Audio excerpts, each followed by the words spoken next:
a lot. And it's like this really cool source of pride for you. And as somebody who's dealt with body image, ideals and issues throughout the course of your life and career, at that point in time, first of all, share the story of how that cover came about for chapter 3. Yep.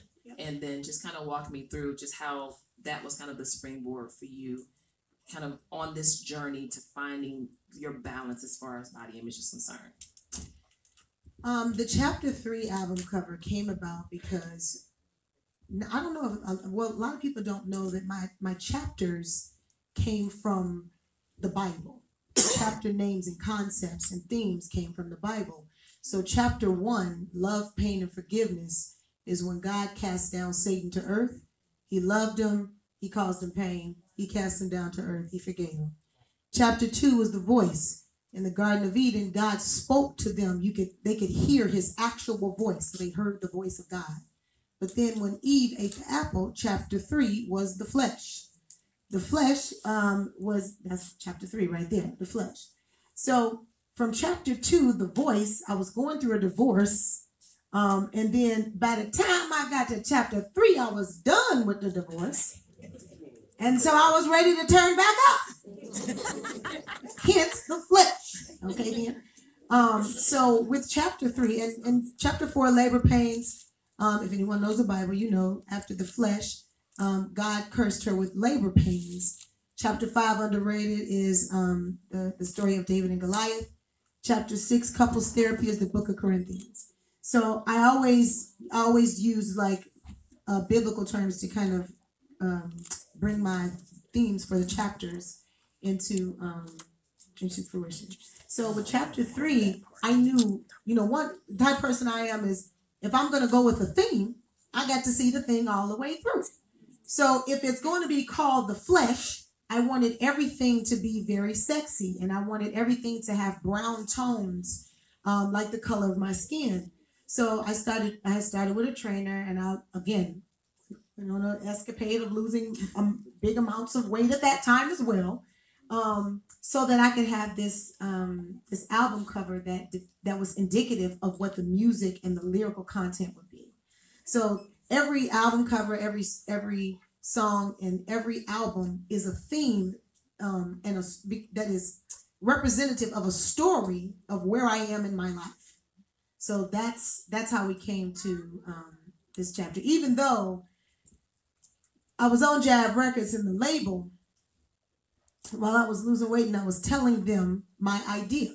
So I got the idea, my way of trying to convince them that a 5'10", 165, 75 pound woman was sexy. I went to a bookstore. I went to the Barnes and Nobles and got this Amazon book with Wonder Woman and them in it. I swear to God, this is a true story. And I had to take the book. This is how dumb the label was. I had to take the book to the art department. And her name was somebody Murphy. I don't remember. Jackie Murphy, I think. And I took the book to her to show her my idea of what I wanted as far as the pictures are concerned. Now, Jackie was very creative.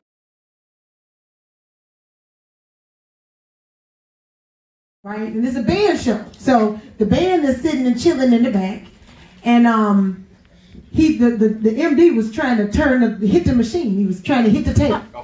And he was tussling with the with the computer. Okay, with the computer. And the music wasn't coming on. At all. Because he said it was a shortage down to the core. So, Vaughn, can you pass me that water right there? So he said it was a shortage down to the core. So now, Ray and KB, it's only two of them. They only know their parts for the two people. So there's a whole bunch of other voices that carry, it's probably about 5, 6 more voices that's carrying that.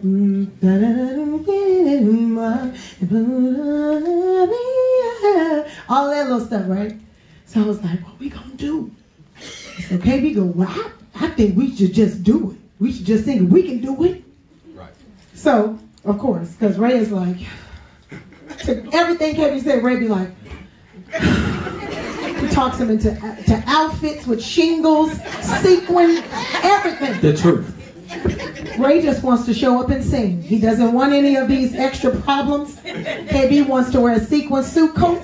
He wants glasses, hair, and shiny shoes. And we have to deal with this every show. Every show, KB sends me pictures of outfits that are full-blown sequin and all type of stuff. And the chest your show. Chest, when I tell you, honey, the cleavage be down to this up here. I'm like, did you show Ray this outfit? He'd be like, nah, I haven't shown him yet. Ray is not wearing it at all. But KB, listen, he want to wear suspenders, child.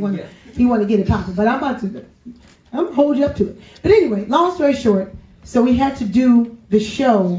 We had to do this song just raw like this. But then it went over so well that I was like, y'all doing this forever. So this is our interpretation of what you just saw. Freelance Lover. Ready? You know the key? Okay, here we go. Ba-da-da-dum dee-dee-dee-dum-wah. Ba-da-da-dum dee-dee-dee-dum-wah. Ba-da-da-dum dee-dee-dee-dum-wah. Da-da-da-dum dee-dee-dee-dum-wah. Da-da-da-dum dee-dee-dee-dum-wah. Da-da-da-dum dee-dee-dee-dum-wah. Da-da-da-dum dee-dee-dee-dum-wah. Da-da-da-dum dee-dee-dee-dum-wah. You're such a heartbreaker who loves the idea of love. You see a pretty girl walking in, don't want to make her your girlfriend. You don't care about the circumstance. You just want to take her home, make love to her, then you leave her alone. Walk out her life, mess up her mind, then leave her like, whoa, you owe so many broken hearts. You're just a freelance lover, slipping from the fingers you love and leave them.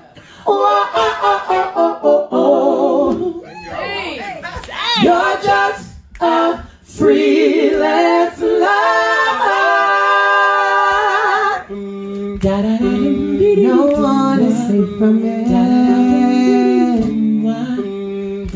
You have no perfect time of life. A little taste of this one, and then a bite of that one. You don't care, you just want to be fair. And every time you take them home, they fall in love, but you leave them alone, yeah. Walk out their life, mess up their mind, then leave them like, whoa, you hold so many broken hearts. You're just a freelance lover. You're just a freelance. Slipping from the fingers. You love and leave them.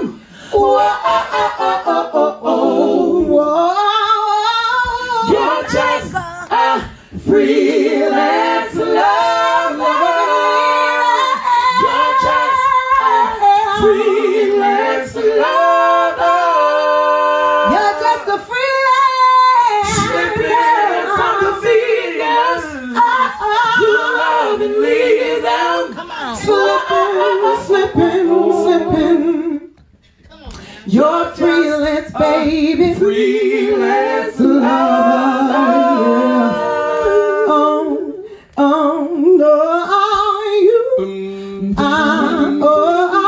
You. Thanks, Syleena.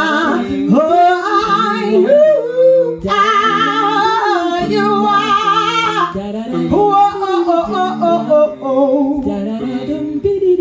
You're freelance lover, baby.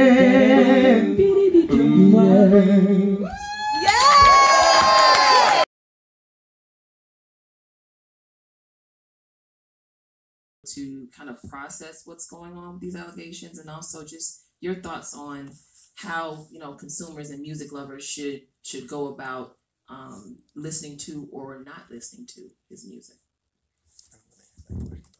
Well, that our relationship was musical.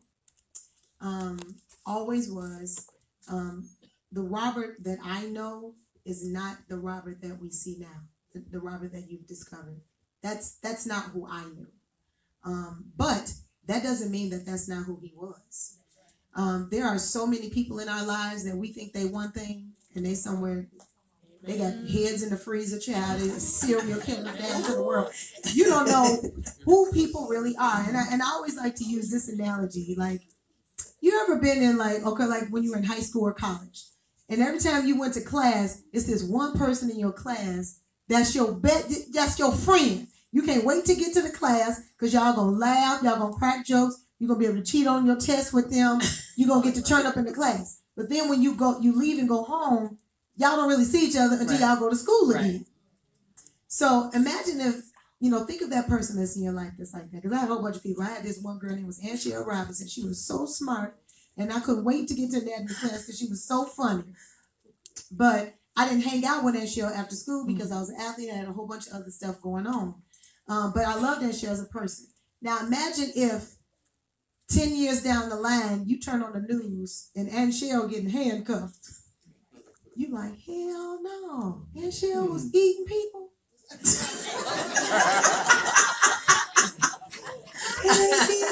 No wonder she liked anatomy so much.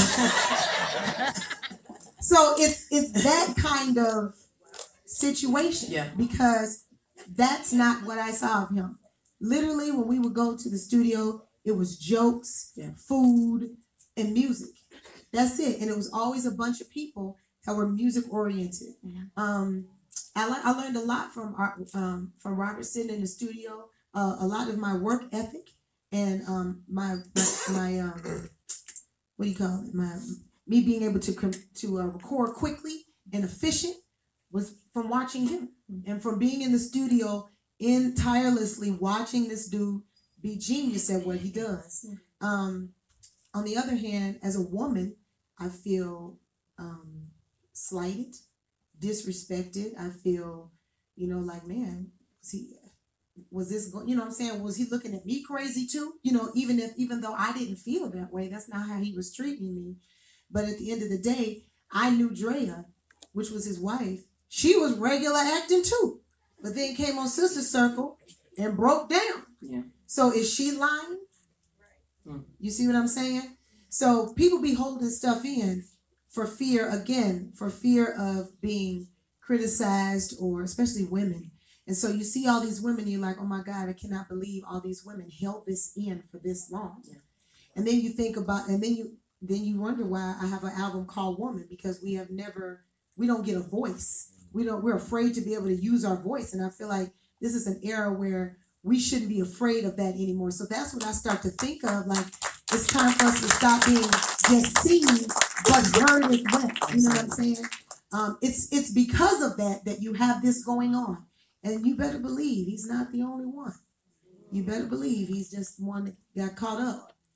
Because it's going on in our industry all the time. I'm certain of it. He can't be the only one, because I've been in predicaments where men in the industry have been totally and completely inappropriate. But like I was telling another woman, I was in another interview, I said, it has started when we were little kids. How many times have you been said to your mother or teachers, oh, that boy hit you because he like you? Or the game Catch a Girl, Feel a Girl. Like, that's a good game. Like, who made that game up? Can we find him and knock his teeth out? Because that game alone has carried on into you being a grown woman. And so now mentally, you're conditioned to think that if a man hits you, he likes you. And that if he catches you and is inappropriately feeling on you, then he likes you. Right. That he caught something. That you, ooh. And I'm talking about, little boys were terrible back then. I'm talking about they throw you on the ground. It was a fool. So imagine, as we get older, we'll do this if a man is being inappropriate. Oh, boy, get out of here. Get away from me. Black woman, girl, shut up. Oh, boy, shut up. And go on by their business. but then we have to deal with that every other day. That's sexual harassment.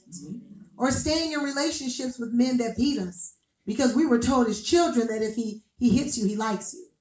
Or our mothers, girl, you better not leave him. You better work that out. Mothers telling their daughters that. So at the end of the day, it's a cyclic situation of abuse on a lot of different levels. And I don't know if anyone has read R. Kelly's book, but I read some of his book, and he was molested terribly by men and women. So you create this monster, we create this monster and put him in society, and then you look at him and go, you're terrible. What'd you expect? After you read the book, you're like, oh wow. You know what I'm saying? And then he's somewhere hiding it from himself, hiding from the other people around him, because he don't want nobody to see his dark demons too. So it's just messed up. But I will say this.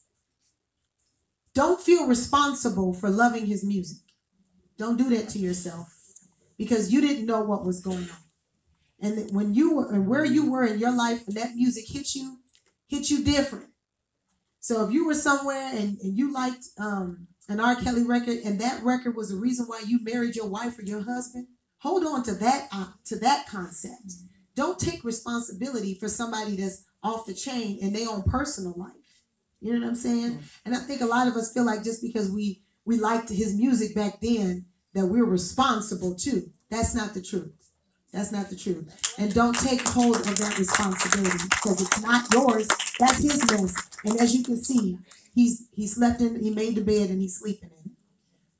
Well, then there's that. Enough about R. Kelly. We're gonna move on to woman. You guys want to hear some of this music we got going on? There we go. So I want you guys to take a look at the music, the official